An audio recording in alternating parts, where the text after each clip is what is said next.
Hey guys, welcome back to the channel. If you're new here, my name is Jeremy and I've been using this Bambu Labs X1 Carbon for a few weeks, and today I'm going to break down some of the common tasks associated with this printer. First, let's take a quick tour of the printer's components. Inside, we have the build plate, and this is removable. This is where all of your prints end up.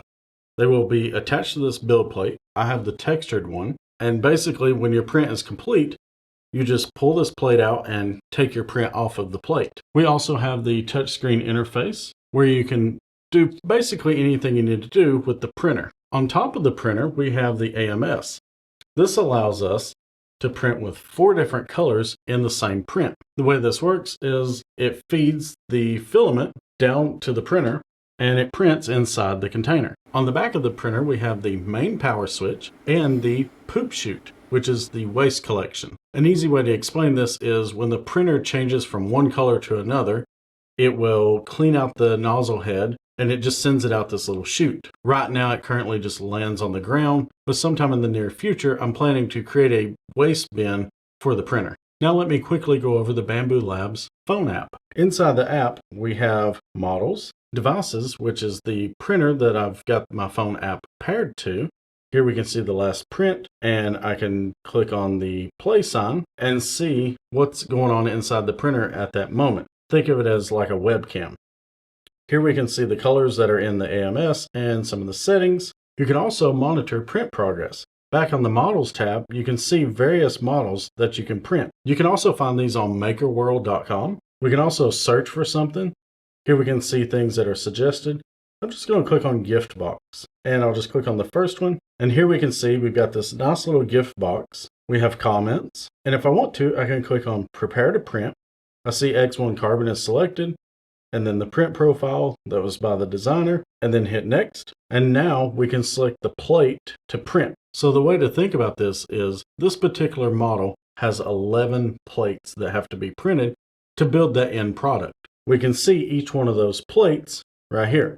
So I can select the first plate or the second plate. I can see how many hours it's going to take to print that and how much filament. So for the second plate, it's 60 grams of filament. Then if I scroll down, I can see my printer, and I'm using the textured plate. And then I can select the filament, which it auto selects the red. But if I wanted to, I could change it to a different color. And then we want to enable bed leveling, flow calibration, and time lapse so that it can record to the SD card a video of the actual print. And then press start print. Now I'm not going to do that because I don't want this printed, but it gives you a good idea of how this would work. Now let's quickly go over loading and unloading filament. So I have the red filament that was originally in my AMS. I've just removed it for demonstration. And so to load this filament, we're just going to set the spool right here on the top. We can see that it rolls easily. And then there is a little hole here on top and a tab that we're just going to push back on and push it down in there. Now we can see it's pulling the filament in. It's going to roll back and forth. And there's little RFID tags on the side of the filament, which is going to tell it what filament is in there. Here, if we click on the settings and choose filament, we can see that it's detecting which filament this is. Now this is a Bambu Labs filament, so the RFID tag will be picked up, and we can see it loaded it in as PLA red. Now you may not always be using Bambu Labs filament, but this makes it super easy. If you're not using Bambu Labs filament, you can change those settings after it's loaded in, but I'm just going to show you how to use Bambu Labs filament since that's what I've been using. So I mentioned earlier about the SD card. It's actually a micro SD card. Maybe you can see that. It's pretty tiny. And to load that, we just have it facing outward. It's on the side here, and it just pushes in. It's a little hard to do. There we go. And then if I come down to settings, we can see the micro SD card. We'll give it a few seconds. Now we can see that it has 0 of 366 gigs used. I'm going to format it just to show you how to do that. So if I choose format, it says data cannot be recovered after formatting the micro SD card. Are you sure you want to format? That's something you should know. Make sure that you have everything you need off of that card because it's going to be completely erased when you do this. I'm going to choose format, and here it says you cannot format the micro SD card when video recording is on. So I'm going to close, and right here beside it we see video 1080p. I'm going to choose that and turn it off. What this is the video recording for when it's printing. It's actually filming a video of the print. So now that that's off, I can choose format, select format again, and now it's formatting the card. And now it says formatting successful. We're going to click close, and then don't forget to turn the video recording back on. So we're going to select video and 1080p, which is the highest quality that the printer supports. So now just make sure you choose time lapse when you're printing, and it will record one of the video files for that print. You can also upload models to the SD card so that you can print with those later.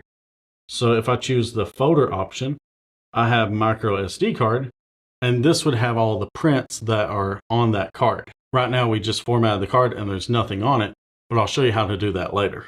Now let's go over Bambu Studio, which is the corresponding software for a computer that goes with this printer. So here we are in Bambu Studio, and we can see on the left side we have Home, Recently Opened, Online Models, which is those models from MakerWorld.com. Then there's Maker Lab, which takes you off to Maker Lab to create your own models. I'm not getting into that for this video. Then there's also the print history, and then the user manual. There's a lot of helpful information about your printer in this. For now, I'm just going to click on Online Models, and let's find something to print. I'm just going to search for gift box again, and we can see that gift box that we originally saw. Let's just click on that, and here it kind of looks very similar to the way it did in the app. We can choose the X1 Carbon, and then the one from the designer, see the description, and then click on Download and Open.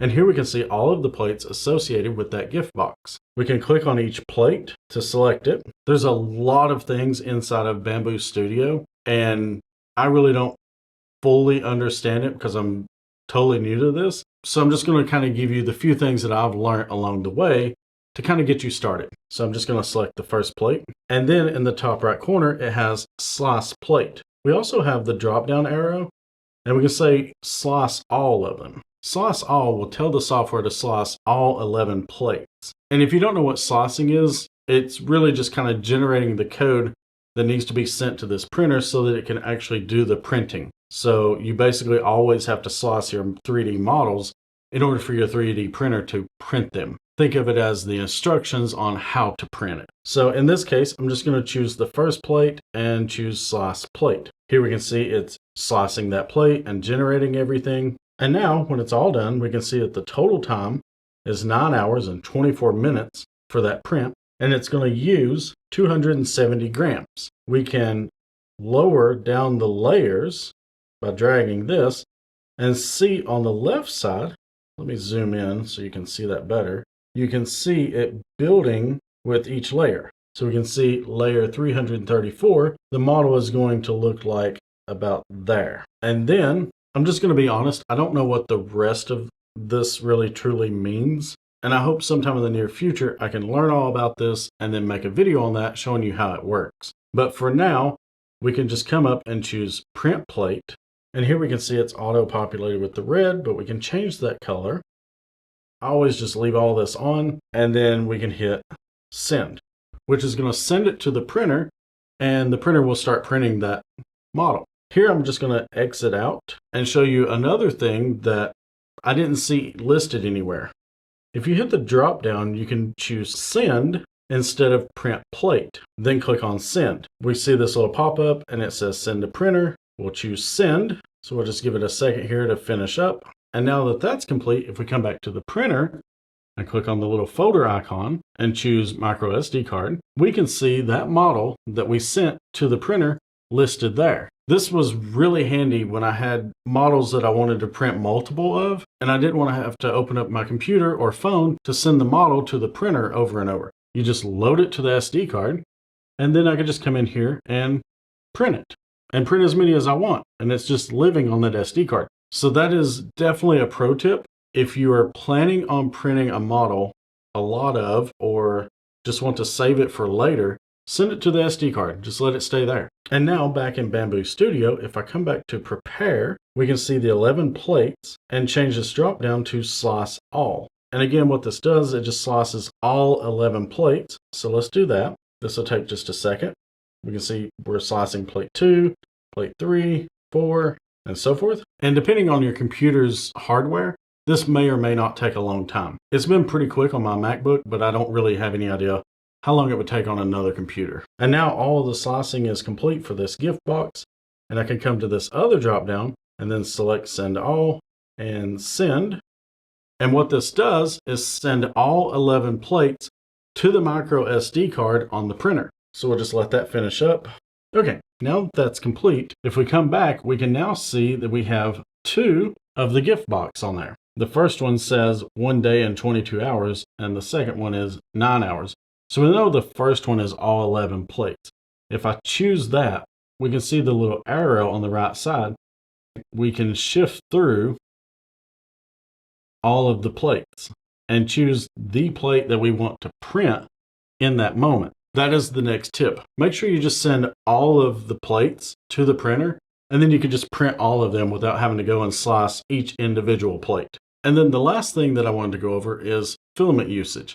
So I've already showed you how to see how much filament that a print is going to take. And just as a reminder, we can see on this print menu, this is going to take 4 hours and 16 minutes and 149 grams of filament. I'm just going to pull this red filament out of the AMS, and I actually forgot to go over that. To do that, just pull it out. There's not really anything special to do there. Just feed it backwards. Don't let go of this. Don't let it unspool on you. And what I normally do, if you can see this, is I just feed this through the little hole there, and that kind of keeps it from unspooling on me. But anyways, as I was saying, on the side, you can see a little meter that says 800, 600, 400.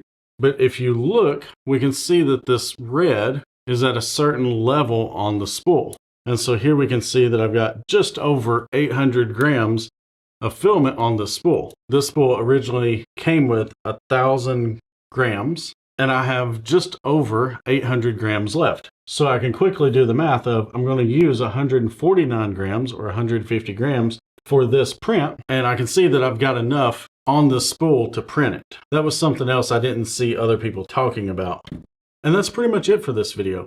If you found this video helpful, or it helped you with your 3D printing journey, be sure to hit that like button down below. It would really help the channel out. And if you're into this whole learn as we go approach that I'm taking, consider hitting the subscribe button so that you don't miss a video. Thanks for watching, and I'll see you in the next one.